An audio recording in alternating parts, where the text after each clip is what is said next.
Hotep. Aujourd'hui, je veux vous lire l'histoire de la fille du charbonnier. C'est une histoire vue sur le groupe Contes et légendes du monde. Il était une fois, posté par Moussa Berté. Bonne écoute!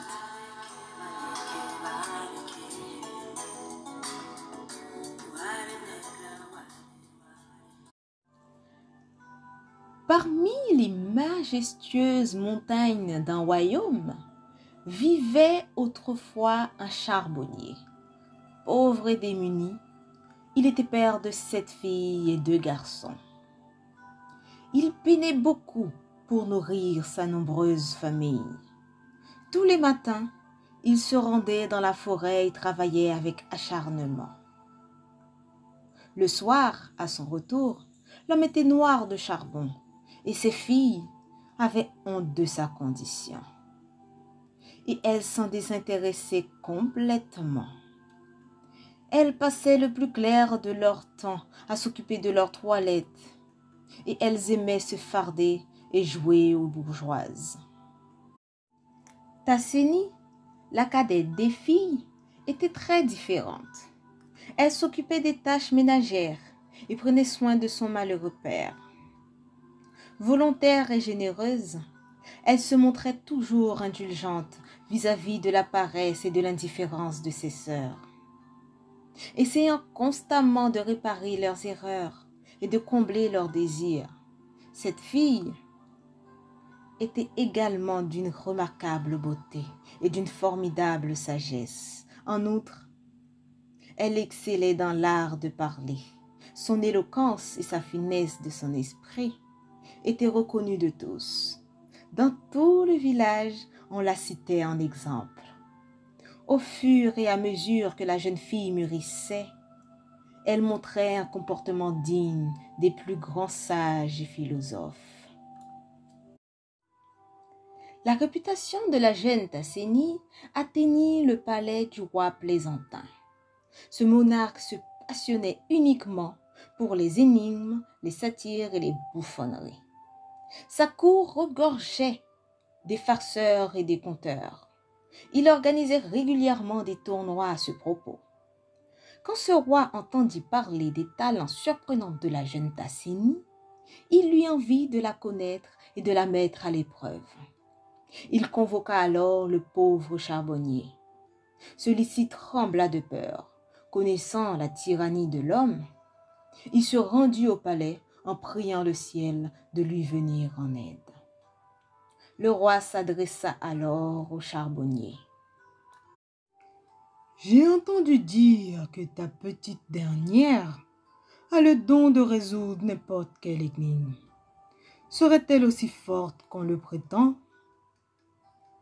« Oh, mon noble Seigneur, il me semble que ce que l'on dit au sujet de ma petite fille est quelque peu exagéré. Je suis votre modeste serviteur et je ferai tout ce que vous demanderez. » Eh bien, je veux que tu rapportes à ta fille l'énigme suivante. Je possède 2 arbres qui a 12 branches. Chaque branche se décompose en 30 rameaux. Si ta fille arrive à deviner de quoi il s'agit, elle sera récompensée. Mais si par malheur elle échouait, je vous trancherai la tête à tous les 2. Tu as 1 semaine pour me fournir une réponse. Va. Le charbonnier quitta le palais complètement abattu. Ne sachant comment aborder sa fille, il la croyait en effet incapable de trouver la réponse de l'énigme du roi. Quand Tassénie remarqua la grise mine qu'affichait son père, elle soupçonna des ennuis. Elle l'interrogea. « Père, confie-toi à moi, père. Dis-moi ce qui te tourmente. Je te vois très triste et si pensif. » Le charbonnier confia à sa fille les raisons de son souci. La jeune fille sourit et dissipa ses craintes. « Mais père, ce n'est pas difficile. Je crois que le roi veut parler de l'année. Voyez-vous, les 12 branches étant les 12 mois et les 30 rameaux, les 30 jours du mois. » Le charbonnier estima la réponse trop évidente. Mais la fille le rassura. « Crois-moi, père, c'est la réponse à donner. Il faut donner cette réponse au roi. » Le jour fatidique arriva, et le charbonnier se rendit auprès du roi, le cœur serré en proie au doute. N'ayant point d'autre réponse que celle trouvée par sa fille cadette, il la lui livra. Le roi s'exclama. « Bon. Voici que ta tête et celle de ta fille sont épargnées. Pour te témoigner ma satisfaction, je te demande la main de cette fille. » Perplexe, le charbonnier n'en crut pas ses oreilles. Il hésita un peu et finit par lui avouer ses craintes. « Mon sire, ma fille est bien trop jeune et trop humble pour vous. Comment un roi aussi puissant que vous l'êtes daignerait-il regarder la fille d'un misérable charbonnier comme moi? » « C'est décidé, je la veux. Dans 12 mois, j'enverrai à ma fiancée les offrandes du mariage. Tâche de préparer ta fille à cet événement. » Le charbonnier, encore sous l'effet de la surprise, rassembla difficilement ses forces pour rentrer chez lui. Il ignorait de quelle manière prendre les choses.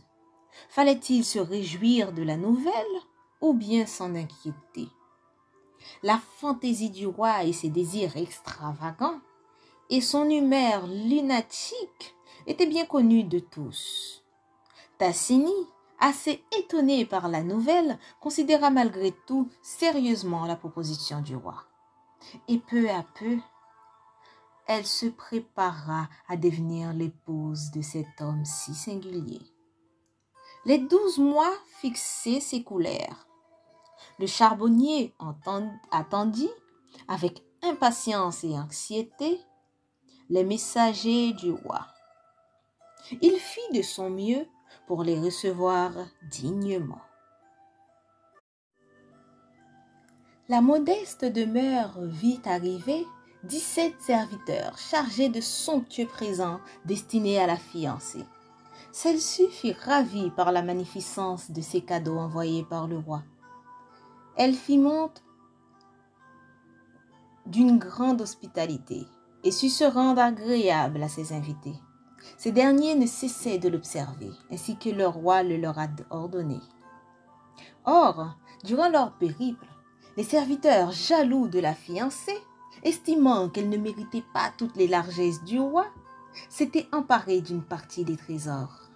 Intuitive, la jeune Tassigny le devina. Néanmoins, elle les a reçus honorablement et finit ne rien remarquer de leurs fâcheux agissements. Autour de la table, l'un des émissaires du monarque demanda à la jeune fille. « Où est passé ton père? » « Elle est allée mettre de l'eau dans l'eau. »« Et où est passée ta mère? » « Elle est partie voir ce qu'elle n'a jamais vu. » Aucun des hommes du roi ne comprit quoi que ce fût au propos de la jeune fille. Il leur semblait même sarcastique et méprisant. Cependant, il ne dit rien. Bientôt, la famille fut au complet. Tassigny décida de servir le dîner qu'elle avait soigneusement préparé. Elle présenta un succulent couscous au poulet. Elle coupa avec une remarquable délicatesse les morceaux de la viande et les distribua soigneusement. Elle offrit à son père la tête du poulet et quelques morceaux de la poitrine. À sa mère, elle donna le dos et partage le reste de la poitrine entre ses deux frères. Ses sœurs reçurent les ailes. Quant aux serviteurs, elle leur offrit les pâtes et elle partagea le reste des poulets de la même manière. Les invités échangèrent des regards étonnés, mais se gardaient bien de tout commentaire. Tous passèrent une bonne soirée. Quand ils furent le temps de se quitter, la jeune Tassini s'adressa à eux. « Remerciez de ma part votre jeune maître et présentez-lui mes respects. Je vous charge aussi de lui dire exactement ceci. Il manque du duvet à la perdrix, de l'eau à la mer et des étoiles au ciel. » Ce sera tout pour aujourd'hui. Nous aurons la suite de l'histoire la semaine prochaine. Pour plus d'histoires, je vous laisserai le lien du groupe dans la description. Hotep.